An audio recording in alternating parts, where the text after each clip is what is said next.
Hey, do you think you know the best New Year's cartoon? What if I told you one ends with a post apocalyptic wasteland, another with a character shapeshifting into a dead mom, and in one iconic pilot, the main character sleeps through the entire millennium? Forget boring parties and broken resolutions. The real New Year's magic, the chaos, the heartbreak, the pure unhinged celebration, is all happening in your favorite cartoons. We've watched them all to find the absolute best. This is the definitive countdown of the 7 greatest animated New Year's specials ever made. The surprises start now. Number 7, Animaniacs. Okay, full transparency right out the gate, this one's cheating a little. It's not a full episode, but if we're talking about New Year's cartoons, leaving out the Animaniacs New Year's Eve song just feels wrong. It's a classic. The whole thing is basically the Warners bickering and yelling at each other in rhythm, which is exactly what you want from them. Pure joyful chaos from the episode Hooray for North Hollywood Part 2, originally aired in 1997. But right in the middle of all that noise, there's this moment that always hits. Dot steps forward for her solo, and the tone just shifts. It gets sincere, sweet even. She looks right at you and says, "You're the belle of the ball. You're the one they all came to see." Then she wishes you personally a Happy New Year. Coming from the tiny, usually scheming one, it's this surprisingly genuine gift. A pocket-sized dose of kindness from the most unpredictable cartoon trio ever created. It's short, it's simple, and it absolutely earns its spot. Number 6, Teen Titans Go. Now let's take a hard left turn into the bizarre. If you think Teen Titans Go is all silly jokes, this New Year's episode is here to, well, not exactly prove you're wrong, but to take those silly jokes to their most darkly hilarious nihilistic conclusion. The episode More of the Same originally aired in 2015. It starts simple. Robin's fed up.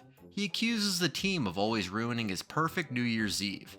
So, being Robin, he does what any sensible leader would do. He forces them all into brutal military-style New Year's Eve drills. They practice counting down, practice cheering, the whole thing. Cut to the actual night, and of course, it's a total disaster. But the show doesn't stop there.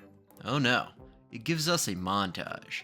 Year after year after year, we see the Titans try and fail, with each New Year's ending in a new, uniquely catastrophic way.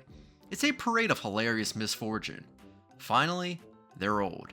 Like grayed-haired geriatric titans. And they're so desperate for one good night, they decide to literally fight the personifications of Father Time and Baby New Year. And they win. They get their perfect party complete with noisemakers and cheers. It's triumphant, for about 3 seconds. Then the camera pulls back, and wider, and you see they're celebrating in a smoldering, deserted, post-apocalyptic cityscape. The implication is clear. This is probably the last New Year's the world will ever have. Cheerful, right? It's the most messed up, funny, and oddly poignant way to say "out with the old" I've ever seen. Number 5, Phineas and Ferb. Moving on, buckle up for this one because the plot moves fast. You know the brilliant layered chaos of a typical Phineas and Ferb episode? The episode named Happy New Year is from 2013. This is that, but with New Year's Eve confetti sprinkled on top. We've got 3 stories running on pure comic timing. Main stage, Phineas and Ferb decide the standard New Year's ball drop is for amateurs. Their project? A multi-dimensional New Year's Eve ball they plan to drop from outer space. Because why not? Meanwhile, Candace is facing her own milestone. Her first official grown-up New Year's Eve party. Her mission? A constant agonizing struggle to not bust her brothers, which is basically her version of a superhero's greatest challenge. And of course, in the shadows, Dr. Doofenshmirtz is seizing the holiday spirit. His scheme? Using his resolution changerinator to hypnotize the entire tri-state area crowd. His evil goal? To make everyone follow through on their resolutions. To be organized, punctual, and polite. The horror! The whole episode is this perfect juggling act of will they or won't they? Will the boys succeed? Will Candace finally get a video? Will Doofenshmirtz actually create a society of unbearably competent people? The beauty is in the clockwork precision of the chaos, all racing toward that midnight moment. It's a masterpiece of animated comedy structure, dressed up in party hats. Number 4, The Simpsons. Alright, this pick might be playing a little fast and loose with the rules. This is technically, officially, kinda a Halloween episode. But here's the thing. Tucked inside that treehouse of horror is a complete self-contained New Year's special. And since straight-up cartoon New Year's episodes are a surprisingly rare breed, we're making an exception. Because this one is a gem. It throws us back to the absolute panic of New Year's Eve 1999. The ball drops, Y2K actually happens, and the world just starts coming apart. Technology fails, chaos reigns. And if you don't know, Y2K was the 1999 panic over computers possibly confusing 2000 with 1900 and crashing everything. So, in the middle of it, Lisa gets selected for a spaceship headed to a new habitable planet. The catch? She can only bring one parent. And she chooses her mom, so Homer, Bart, and baby Maggie have to scramble onto another vessel. Their relief is short-lived. They slowly start to recognize their fellow passengers. Let's just call them the cultural detritus of the late 90s. A very specific, very unfortunate roster of celebrities, pundits, and personalities you would not want to be trapped with forever. The horror dawns on them. They're not headed to salvation. Their ship is on a direct course into the sun. Their solution? They decide to inject themselves with everything they can find in the medical bay to, in Bart's words, get real crazy before the end. The last we see of them, their heads are literally exploding in the vacuum of space. Happy New Year! It's bleak, it's utterly ridiculous, and it's The Simpsons at their most darkly comic. Number 3, Regular Show. This one hits on a different kind of panic. The social disaster. Picture this. Rigby's in a bathroom, and who shows up to give him an urgent warning?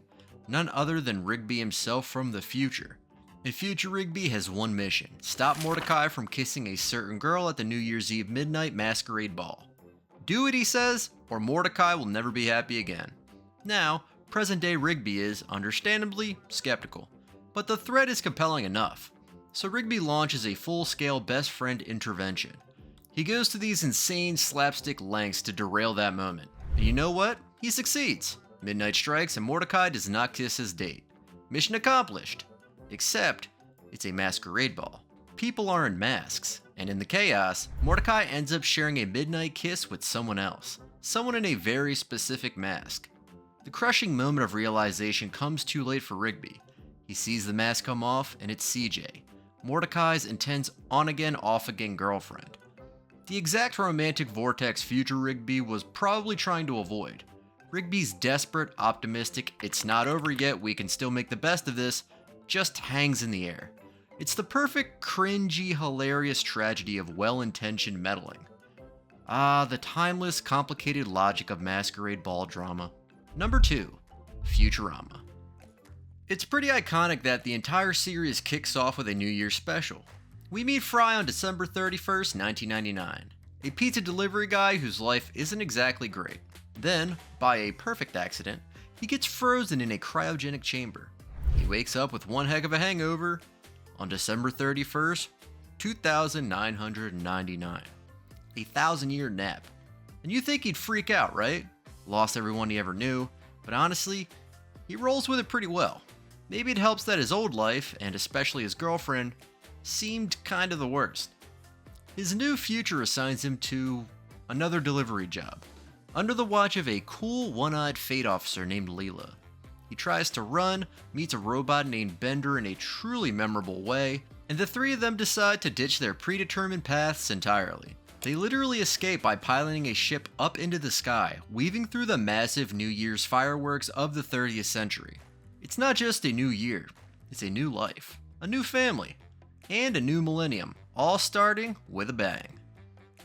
Number 1, Steven Universe. For the finale, this one lands differently. It's the most emotionally heavy entry here. Steven and his dad Greg have a simple, wholesome plan. Clean out an old storage unit before the new year for a fresh start. But then Amethyst finds Greg's box of VHS tapes for a cheesy old show called Lil Butler, and the two of them just vanish into a nostalgia marathon. Greg promises Steven he'll leave to watch the fireworks with him, but he and Amethyst get so wrapped up they binge right past midnight. When Greg finally tries to go, a feeling rejected Amethyst, in a moment of pure hurt impulse, does the unthinkable. she shapeshifts into Steven's late mother Rose. It's a gut punch move to make Greg stay. And the worst part, Steven sees the whole thing. That image of Amethyst as his mom. It's a devastating fracture. The next day, the gems quietly clear out the unit for them as Amethyst tries to mend what she broke. Using someone's grief as a party trick? It's the most intense way to ring in a new year imaginable. But that's what makes it powerful. It's a raw, beautiful story about the baggage we carry, the hurts we cause, and the messy work of starting over. And that's it. The perfect playlist for when you need more confetti and a lot less pressure this New Year's. Which animated New Year's special lives in your head rent-free? Comment below. If you enjoyed this, hit like and subscribe for more. Tap right here for our next video. Until then, this is Cartoon Nexus. Have a wonderful New Year. See you next time.